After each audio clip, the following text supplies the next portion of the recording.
드라큘라 6화 데일리 프레스 기사 8월 8일 미나 머레이의 일기에 붙임. 휘트비의 특파원 보도. 기록상 가장 강력하고 갑작스러운 폭풍 중 하나가 방금 여기서 발생했으며 그 결과는 기이하고 독특하다. 날씨가 다소 무더웠지만 8월치고 특별히 이상한 정도는 아니었다. 토요일 저녁은 더없이 좋았고 대규모 휴가객들이 어제 멀그레이브 숲, 로빈 후드만, 리그 밀, 런즈윅 스테이스 그리고 휘트비 인근의 다양한 여행지로 나섰다. 증기선 엠마호와 스카버러호가 해안을 오르내리며 운항했고 휘트비를 오가는 여행이 비정상적으로 많았다. 오후까지는 유난히 날씨가 좋았는데 동쪽 절벽 묘지를 자주 찾아 그 우뚝한 곳에서 북쪽과 동쪽으로 보이는 넓은 바다를 지켜보는 수다쟁이들 중 일부가 북서쪽 하늘 높이 갑자기 나타난 말꼬리 구름에 주목했다. 그때 바람은 남서쪽에서 불고 있었는데 기압계 용어로 이번 미풍으로 분류되는 온화한 정도였다. 당직 중이던 해안경비대가 즉시 보고했고 반세기 넘게 동쪽 절벽에서 날씨 징후를 관찰해온 한 늙은 어부가 갑작스러운 폭풍이 올 것이라고 강조하며 예언했다. 해질녘의 접근은 너무나 아름다웠고 화려하게 물든 구름 덩어리들이 너무나 장엄해서 아름다움을 즐기려고 낡은 묘지의 절벽 산책로에 상당한 인파가 모였다. 해가 서쪽 하늘을 대담하게 가로막고 선 캐틀리스의 검은 덩어리 아래로 지기 전 그 하강 경로는 무수한 구름들로 표시됐다. 모든 석양빛, 불꽃, 보라, 분홍, 초록, 그리고 금빛의 모든 색조. 여기저기 크지는 않지만 절대적인 검은색처럼 보이는 덩어리들이 온갖 형태로 거대한 실루엣처럼 선명하게 윤곽을 드러냈다. 화가들은 이 경험을 놓치지 않았고 의심할 여지 없이 대폭풍의 서곡 스케치 중 일부가 다음 5월 왕립 아카데미와 왕립 협회 벽을 장식할 것이다. 여러 선장들이 그 자리에서 자신들의 코불이나 뮤를 폭풍이 지나갈 때까지 항구에 남겨두기로 결심했다. 저녁 동안 바람이 완전히 잦아들었고 자정에는 완전한 고요, 무더운 열기, 그리고 천둥이 다가올 때 민감한 성격의 사람들에게 영향을 미치는 그 지배적인 강렬함이 있었다. 바다에는 불빛이 거의 보이지 않았다. 평소 해안을 아주 바짝 끼고 가는 연안 증기선들조차 바다 쪽으로 멀리 나가 있었고 어선은 거의 보이지 않았다. 눈에 띄는 유일한 돛은 모든 돛을 올린 외국 스쿠너선으로 서쪽으로 가는 것처럼 보였다. 그 배의 장교들의 무모함이나 무지는 배가 시야에 있는 동안 풍성한 논평거리였고 위험에 직면해 돛을 줄이라고 신호를 보내려는 노력이 있었다. 밤이 내리기 전 그 배는 물결치는 바다의 파도에 부드럽게 흔들리며 돛이 힘없이 펄럭이는 모습으로 보였다. 그려진 바다 위 그려진 배처럼 게으르게. 10시 직전 공기의 고요함이 상당히 억압적으로 변했고 침묵이 너무나 두드러져서 내륙의 양 울음소리나 마을의 개 짖는 소리가 뚜렷이 들렸으며 부두의 밴드가 연주하는 경쾌한 프랑스 곡은 자연의 침묵이 이루는 위대한 조화 속의 불력화음 같았다. 자정이 조금 지나자 바다 너머에서 이상한 소리가 들려왔고 높은 하늘에서 공기가 이상하고 희미하며 그러고는 경고 없이 폭풍이 터졌다. 당시에는 믿을 수 없을 것 같았고 나중에도 깨닫기 불가능한 빠르기로 자연의 모든 면모가 한꺼번에 경련을 일으켰다. 파도가 점점 더 격렬하게 일어났고 각각이 앞의 것을 넘어서서 불과 몇 분 만에 방금 전까지 유리 같던 바다가 포효하고 삼켜버리는 괴물 같아졌다. 하얀 마루를 가진 파도들이 평평한 모래사장을 미친 듯이 때리고 경사진 절벽으로 다른 파도들은 부두를 넘어 거품으로 휘트비 항구 양쪽 부두 끝에서 솟은 등대의 등불을 휩쓸었다.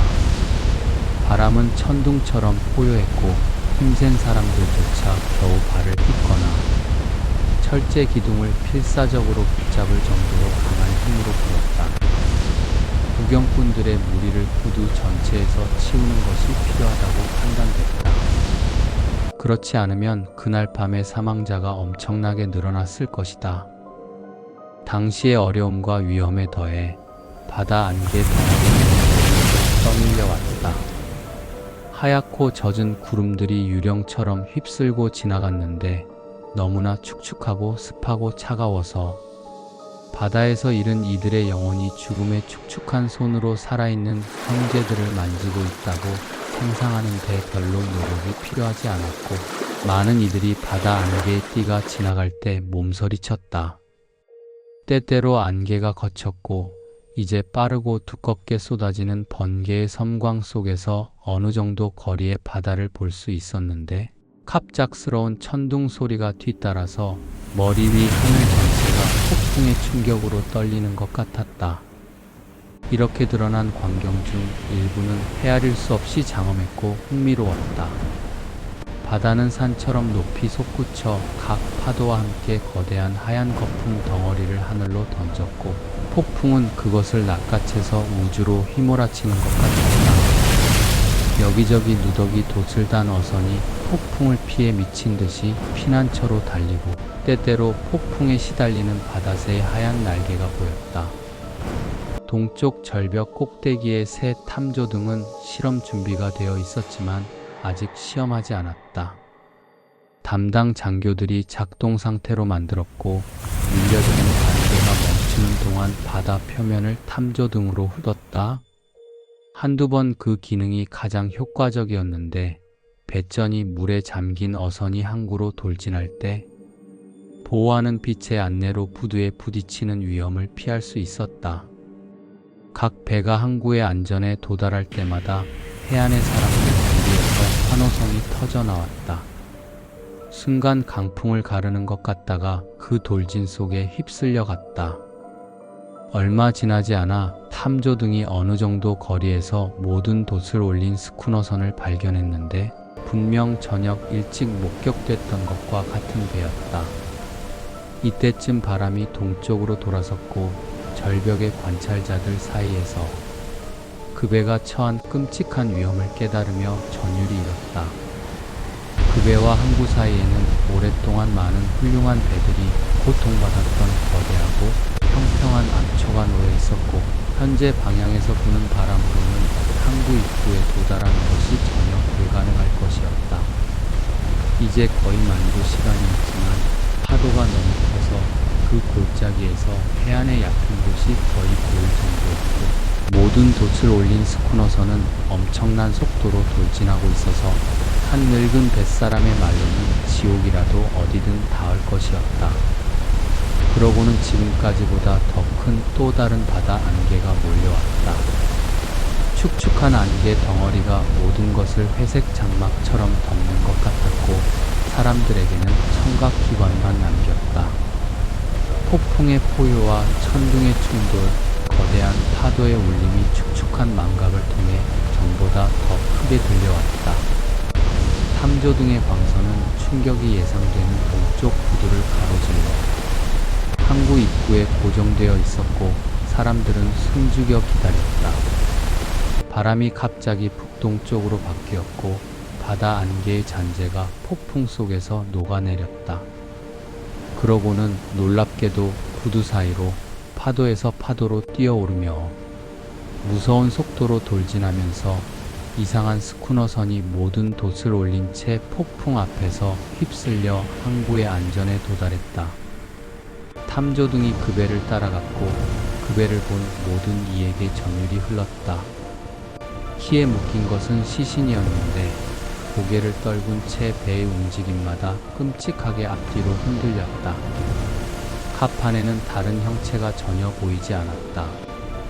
모두에게 큰 경외감이 찾아왔다. 마치 기적처럼 배가 항구를 찾았는데 죽은 사람의 손 외에는 부종하는 이가 없었다는 걸 깨달았을 때. 하지만 이 모든 일은 이 글을 쓰는 것보다 더 빨리 일어났다. 스쿠너선은 멈추지 않고 항구를 가로질러 돌진하여 많은 조수와 많은 폭풍으로 씻겨 동쪽 절벽 아래 돌출된 부두의 남동쪽 모퉁이에 쌓인 모래와 자갈 더미 위에 몸을 던졌다. 현지에서 테이트 힐 부두로 알려진 곳이다. 배가 모래 더미 위로 올라가면서 물론 상당한 충격이 있었다. 모든 돛대, 밧줄, 버팀대가 긴장했고 일부 상부 장비가 부서져 내렸다. 하지만 가장 이상한 것은 해안에 닿는 바로 그 순간 충격으로 튕겨나온 것처럼 거대한 개가 아래에서 갑판으로 튀어 올라와 앞으로 달려가 뱃머리에서 모래 위로 뛰어내렸다는 것이다. 묘지가 동쪽 부두로 가는 골목 위로 너무 가파르게 걸려 있어서 평평한 묘비들 중 일부 휘트비 사투리로 스루프스틴 또는 스루스톤이라고 부르는 것들이 실제로 지지하던 절벽이 무너진 곳. 위로 튀어나와 있는 가파른 절벽을 향해 곧장 가더니 탐조등 초점 바로 너머에서 강렬해진 것 같은 어둠 속으로 사라졌다. 마침 그 순간 테이트 힐 부두에는 아무도 없었다. 가까이 집이 있는 사람들은 모두 침대에 있거나 위쪽 높은 곳에 나가 있었으니까. 그래서 항구 동쪽에서 당직 중이던 해안 경비대가 즉시 작은 부두로 달려내려가 처음으로 승선했다. 탐조등을 작동하던 사람들은 항구 입구를 샅샅이 뒤졌지만 아무것도 보지 못한 후 유기선에 불을 비추고 그대로 유지했다. 해안 경비대가 뒤쪽으로 달려가 키 옆에 왔을 때 몸을 굽혀 검사하다가 갑작스러운 감정에 사로잡힌 것처럼 즉시 물러났다. 이것이 일반적인 호기심을 자극하는 것 같았고 상당수의 사람들이 달리기 시작했다. 서쪽 절벽에서 도계교를 거쳐 테이트 힐 부두까지는 꽤 먼 길이지만 귀특파원은 꽤 괜찮은 주자여서 군중보다 훨씬 앞서 도착했다. 하지만 도착했을 때 이미 부두에 군중이 모여 있었고 해안경비대와 경찰이 승선을 허용하지 않았다. 수석 뱃사람의 친절로 나는 특파원으로서 갑판에 오를 수 있었고 실제로 키에 묶인 죽은 선원을 본 소수 그룹 중 한 명이었다. 해안경비대가 놀라거나 심지어 경외감을 느낀 것도 당연했다. 그런 광경을 자주 볼 수 있는 것은 아니니까. 그 사람은 단순히 손으로 묶여 있었다. 한 손을 다른 손 위에 겹쳐서 키의 살에 묶여 있었다. 안쪽 손과 나무 사이에는 십자가가 있었고 그것이 묶인 구슬 세트가 두 손목과 키를 둘러싸고 있었으며 모두 묶는 끈으로 단단히 고정되어 있었다. 불쌍한 사람은 한때 앉아 있었을지 모르지만 돛의 펄럭임과 두들김이 키의 방향타를 관통해 그를 이리저리 끌어당겨서 그를 묶은 끈이 살을 뼈까지 베었다. 상황에 대한 정확한 기록이 작성됐고 내 바로 뒤에 온 의사 이스트 엘리엇 플레이스 33번지의 외과 의사 JM 캐핀이 검사 후 그 사람이 꼬박 이틀 동안 죽어 있었음이 틀림없다고 선언했다. 그의 주머니에는 병이 있었는데 조심스럽게 코르크 마개를 막았고 작은 종이 두루마리 외에는 비어 있었으며 그것은 항해 일지의 추가 내용으로 판명됐다. 해안경비대는 그 사람이 이빨로 매듭을 묶으며 자기 손을 스스로 묶었음이 틀림없다고 말했다. 해안경비대가 처음 승선했다는 사실은 나중에 해사법원에서 약간의 복잡한 문제를 피할 수 있을 것이다. 해안경비대는 유기선에 처음 들어간 민간인의 권리인 인양보상을 청구할 수 없으니까. 하지만 이미 법률가들의 혀가 움직이고 있으며 한 젊은 법학도는 소유자의 권리가 이미 완전히 희생됐다고 크게 주장하고 있다. 그의 재산이 사후증여 금지법 위반으로 보유되고 있다는 것이다. 키가 위임된 소유의 상징이자 증거로서 죽은 손에 쥐어져 있으니까. 말할 필요도 없이 죽은 조타수는 죽음까지 명예로운 감시와 경계를 지켰던 자리에서 경건하게 옮겨졌다. 젊은 카사비앙카만큼이나 고귀한 확고함이었다. 그리고 검시를 기다리기 위해 영안실에 안치됐다. 이미 갑작스러운 폭풍이 지나가고 있으며 그 격렬함이 줄어들고 있다. 군중은 집으로 흩어지고 있으며 하늘은 요크셔 고원 위로 붉어지기 시작하고 있다. 다음 호에 맞춰 폭풍 속에서 기적처럼 항구로 들어온 유기선에 대한 추가 세부 사항을 보내겠다. 휘트비 기사 8월 9일 어젯밤 폭풍 속 유기선의 이상한 도착 이후의 속편은 그 사건 자체보다 거의 더 놀랍다. 스쿠너선은 바르나에서 온 러시아 배로 데메테르호라고 밝혀졌다. 거의 전적으로 음모레 벨러스트를 실었고 소량의 화물만 있다. 흙으로 가득 찬 여러 개의 큰 나무 상자들이다.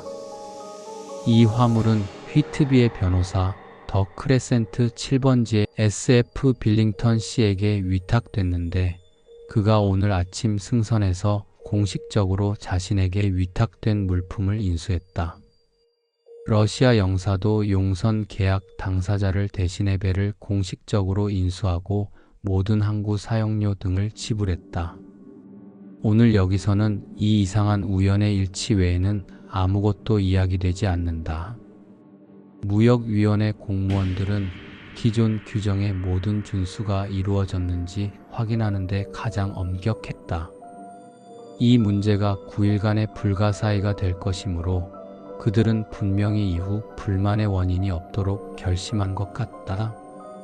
배가 부딪혔을 때 상륙한 개에 대한 많은 관심이 있었고 휘트비에서 아주 강력한 동물보호협회 회원들 중 적지 않은 수가 그 동물과 친구가 되려고 했다. 하지만 실망스럽게도 찾을 수 없었다. 마을에서 완전히 사라진 것 같다.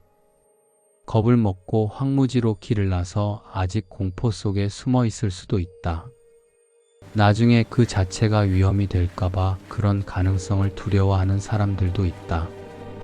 분명 사나운 짐승이니까. 오늘 아침 일찍 테이트 힐 부두 가까이에서 석탄 상인의 것인 반 마스티프종 큰 개가 주인의 마당 맞은편 도로에서 죽은 채 발견됐다. 싸운 흔적이 있었고 분명히 사나운 상대가 있었다. 목구멍이 찢겨나갔고 배가 사나운 발톱으로 찢긴 것처럼 갈라져 있었으니까. 나중에 무역위원회 검사관의 친절로 데메테르호의 항해 일지를 살펴볼 수 있었는데 3일 전까지는 정리되어 있었지만 실종된 사람들에 대한 사실을 제외하고는 특별히 흥미로운 내용이 없었다. 하지만 가장 큰 관심은 병에서 발견된 종이에 관한 것으로 오늘 검시에서 제출됐다. 이 두 가지가 펼쳐 보이는 것보다 더 이상한 이야기는 내가 마주칠 운명이 아니었다. 숨길 동기가 없으므로 나는 그것들을 사용할 수 있도록 허가받았고 따라서 항해술과 화물 관리의 기술적 세부 사항만 생략한 사본을 보낸다. 선장이 출항 전에 어떤 종류의 조증에 사로잡혔고 이것이 항해 내내 끈질기게 발전한 것 같다. 물론 내 진술은 조건부로 받아들여져야 한다. 러시아 영사의 서기가 친절하게 번역해 주는 것을 받아 적는 것이고 시간이 촉박하니까. 데메테르호 항해 일지 바르나에서 휘트비로 7월 18일 기록. 너무 이상한 일들이 일어나서 상륙할 때까지 정확한 기록을 계속 유지하겠다. 7월 6일 화물 적재를 마쳤다.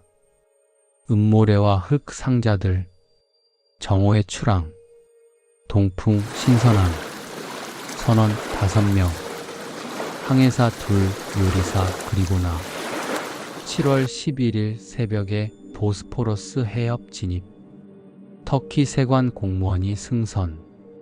뇌물 모두 정상. 오후 4시 출발. 7월 12일 다르다네스 해역 통과. 더 많은 세관 공무원들과 경비 함대의 신호선. 또 뇌물. 공무원들의 업무는 철저하지만 빠름. 우리가 빨리 가길 원함. 어두워질 때 군도로 진입. 7월 13일 마타판 곧 통과. 선원들이 뭔가에 대해 불만족. 겁먹은 것 같지만 말하지 않음. 7월 14일 선원들에 대해 다소 걱정됨. 모두 전에 나와 함께 항해한 믿을 만한 사람들. 항해사가 뭐가 잘못됐는지 파악 못함. 그들은 그에게 뭔가 있다고만 말하고 성호를 그었다. 항해사가 그날 그들 중 한 명에게 화를 내고 때렸다. 격렬한 말다툼을 예상했지만 모두 조용했다. 7월 16일 아침에 항해사가 선원 중 한 명인 페트로프스키가 실종됐다고 보고했다. 설명할 수 없었다. 어젯밤 8시에 좌현 당직을 섰고 아브라모프가 교대했지만 침대로 가지 않았다. 선원들이 어느 때보다 낙담했다. 모두 그런 일을 예상했다고 말했지만 배에 뭔가 있다는 것 이상은 말하지 않았다. 항해사가 그들에게 매우 조급해지고 있다. 앞으로 문제가 생길까 두렵다. 7월 17일 어제 선원 중 한 명인 올가렌이 내 선실로 와서 공포감에 사로잡힌 듯이 배에 이상한 남자가 있다고 생각한다고 털어놨다.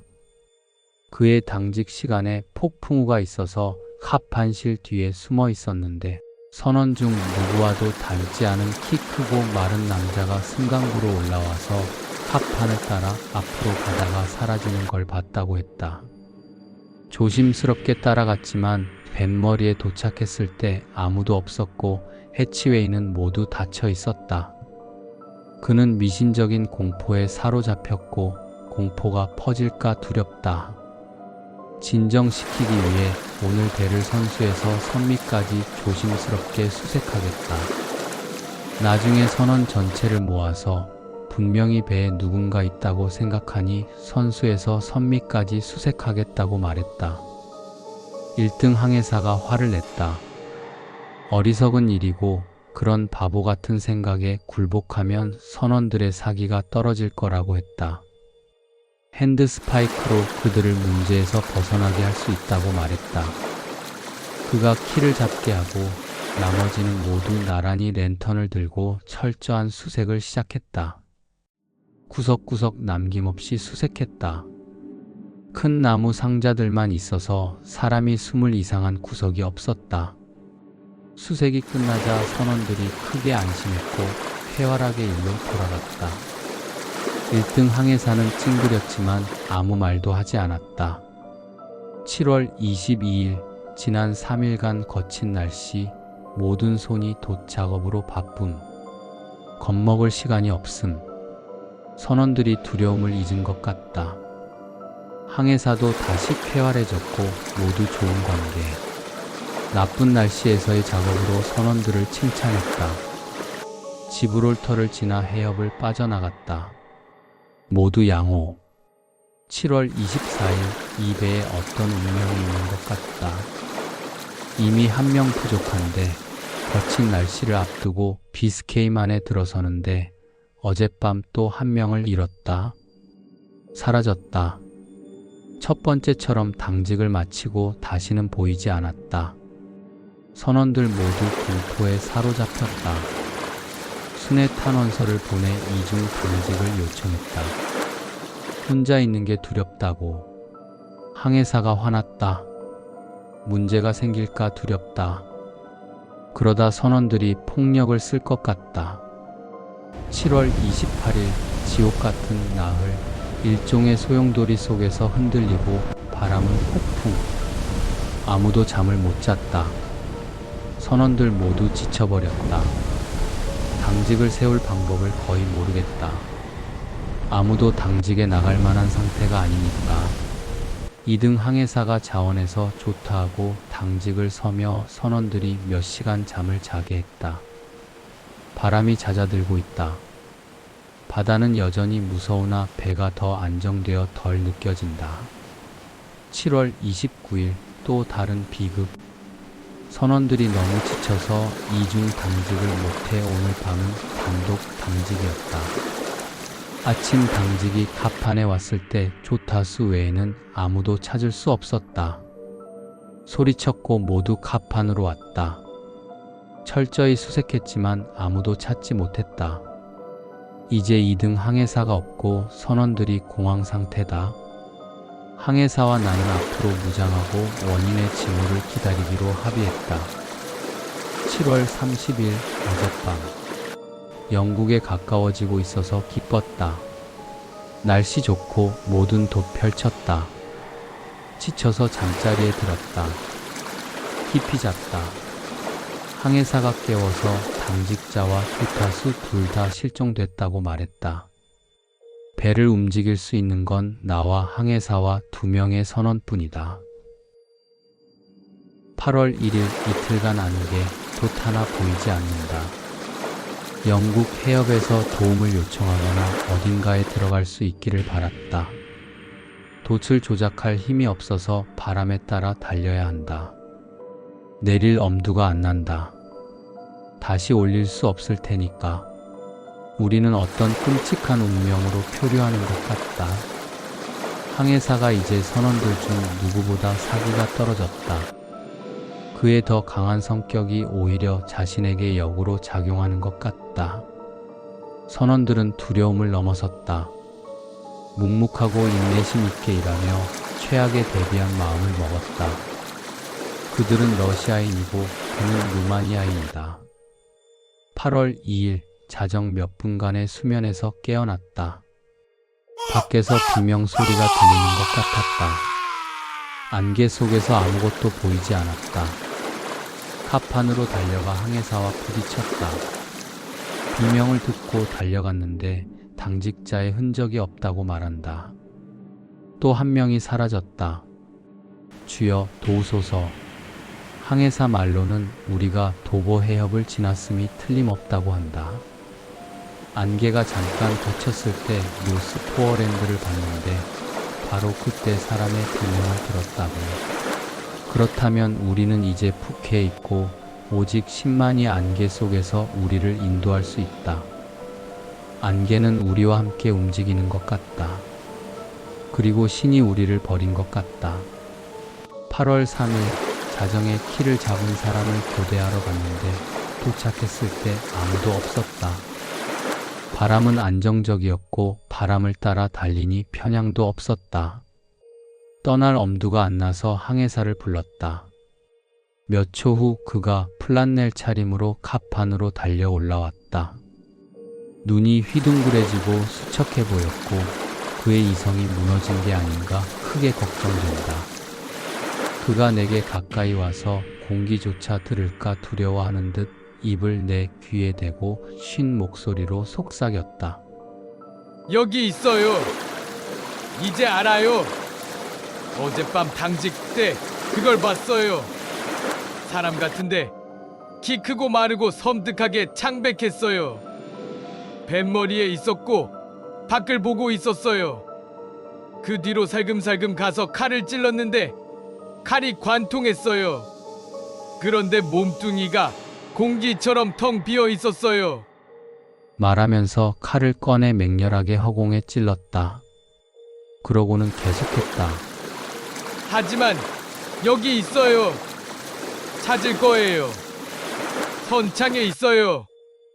아마 저 상자들 중 하나에 있을 거예요. 하나씩 나사를 풀어서 볼 거예요. 당신은 키를 잡아요. 그리고는 경고하는 눈빛과 입술에 손가락을 대고 아래로 내려갔다.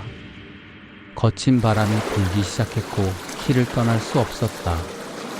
그가 공구 상자와 랜턴을 들고 갑판으로 나와 앞쪽 해치웨이로 내려가는 걸 봤다. 그는 미쳤다. 완전히 미쳤다. 내가 그를 막으려 해도 소용없다. 그가 그 큰 상자들을 해칠 수는 없다.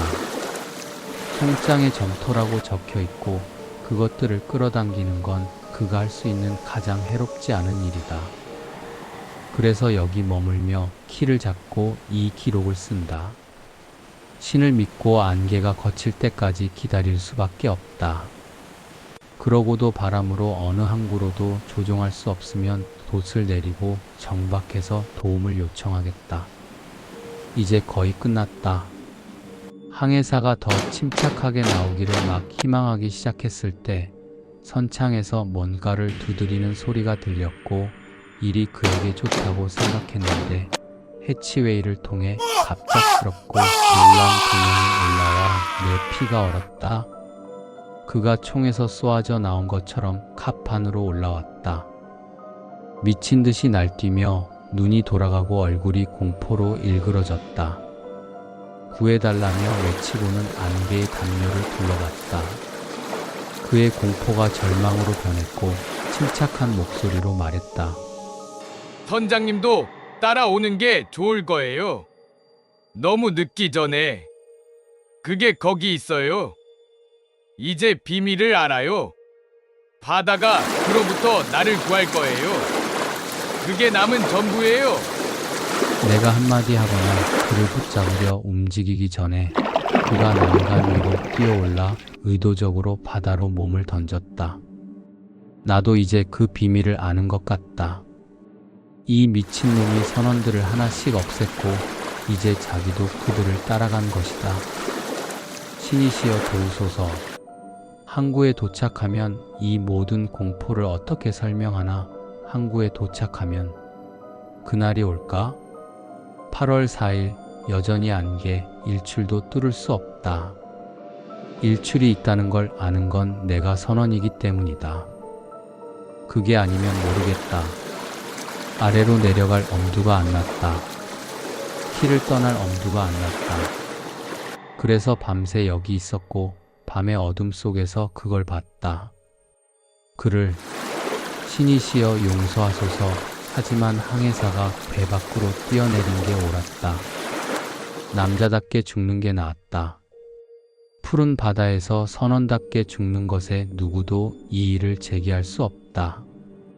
하지만 나는 선장이고 배를 떠날 수 없다. 하지만 이 악마나 괴물을 좌절시키고야 말겠다. 힘이 다하기 시작하면 키에 내 손을 묶고 그것들과 함께 그것이 감히 건드리지 못할 것을 묻겠다. 그러고는 순풍이든 역풍이든 내 영혼과 선장으로서의 명예를 구하겠다. 점점 약해지고 밤이 오고 있다. 그가 다시 내 얼굴을 보면 행동할 시간이 없을지도 모른다. 우리가 난파되면 아마 이 병이 발견될 것이고 찾는 사람들이 이해할 것이다. 아니면 그러면 모든 사람이 내가 내 임무에 충실했다는 걸 알 것이다. 신과 성모 마리아와 성인들이여, 자신의 의무를 다하려는 불쌍하고 무지한 영혼을 도우소서. 물론 편결은 미결이었다. 제출할 증거가 없다. 그 사람 자신이 살인을 저질렀는지 여부는 이제 말할 사람이 없다.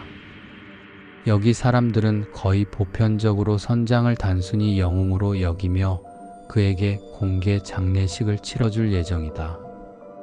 이미 그의 시신을 보트 행렬로 에스크 강을 따라 조금 올라갔다가 테이트 힐 부두로 다시 가져와 수도원 계단을 올려 절벽 묘지에 묻기로 계획됐다. 100척이 넘는 보트 소유자들이 이미 그를 무덤까지 따라가고 싶다고 이름을 올렸다. 그 큰 개의 흔적은 전혀 발견되지 않았다. 많은 애도가 있다. 현재의 여론 상태로는 마을에서 입양했을 거라고 나는 믿는다. 내일 장례식이 있을 것이다. 그리고 이것으로 또 하나의 바다의 미스터리가 끝날 것이다. 미나 머레이의 일기. 8월 8일, 루시가 밤새 매우 불안했고 나도 잠을 잘 수 없었다. 폭풍이 무서웠고 굴뚝 주변에서 크게 울리자 몸서리 쳐졌다. 날카로운 돌풍이 오면 먼 곳에 총소리 같았다. 이상하게도 루시는 깨지 않았다. 하지만 2번 일어나 옷을 입었다. 다행히 매번 제때 깨어나서 그녀를 깨우지 않고 옷을 벗기고 침대로 돌려보냈다. 이 몽유병은 아주 이상한 일이다. 신체적인 방식으로든 그녀의 의지가 좌절되면, 의도가 있다면 그것이 사라지고 그녀는 거의 정확하게 자신의 일상에 굴복한다. 아침 일찍 우리 둘 다 일어나 항구로 가서 밤에 무슨 일이 일어났는지 보았다. 사람이 거의 없었고 태양이 밝고 공기가 맑고 신선했지만 거대하고 음산해 보이는 파도들이 그 위에 거품이 눈 같아서 자체적으로 어둡게 보였는데 항구의 좁은 입구를 통해 밀려 들어왔다. 군중을 지나가는 괴롭히는 남자처럼 어쩐지 조너선이 어젯밤 바다가 아니라 육지에 있어서 기뻤다. 하지만 그가 육지에 있을까 바다에 있을까 어디에 있고 어떻게 지낼까 그에 대해 무섭게 걱정되고 있다. 뭘 해야 할지만 알고 뭐라도 할 수 있다면 8월 10일 오늘 불쌍한 해상선장의 장례식은 가장 감동적이었다. 항구의 모든 배가 거기 있는 것 같았고 관은 테이트 힐푸드에서 묘지까지 내내 선장들이 운구했다. 루시가 나와 함께 왔고 우리는 일찍 우리의 오래된 자리에 갔다. 보트 행렬이 강을 따라 고가교로 올라갔다가 다시 내려오는 동안 우리는 멋진 전망을 볼 수 있었고 거의 내내 행렬을 볼 수 있었다. 불쌍한 사람은 우리 자리 아주 가까이 안치됐다. 그래서 시간이 되자 우리는 그 위에 서서 모든 것을 봤다.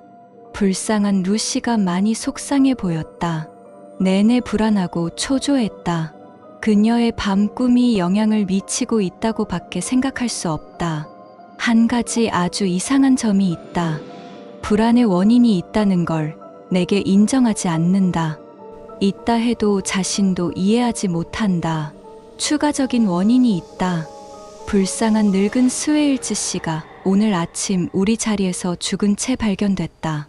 목이 부러져 있었다. 의사 말로는 분명히 어떤 종류의 공포로 자리에서 뒤로 넘어진 것 같다고 한다. 얼굴에 두려움과 공포의 표정이 있어서 사람들이 몸서리쳤다고 말했다. 불쌍한 늙은 분, 아마 죽어가는 눈으로 죽음을 봤을 것이다. 루시는 너무나 다정하고 민감해서 다른 사람들보다 영향을 더 예리하게 느낀다. 방금 그녀는 내가 별로 신경 쓰지 않은 작은 일로 꽤 속상해했다. 비록 나 자신도 동물을 아주 좋아하지만 여기 보트를 보러 자주 오는 남자 중 한 명이 자기 개를 데리고 왔다.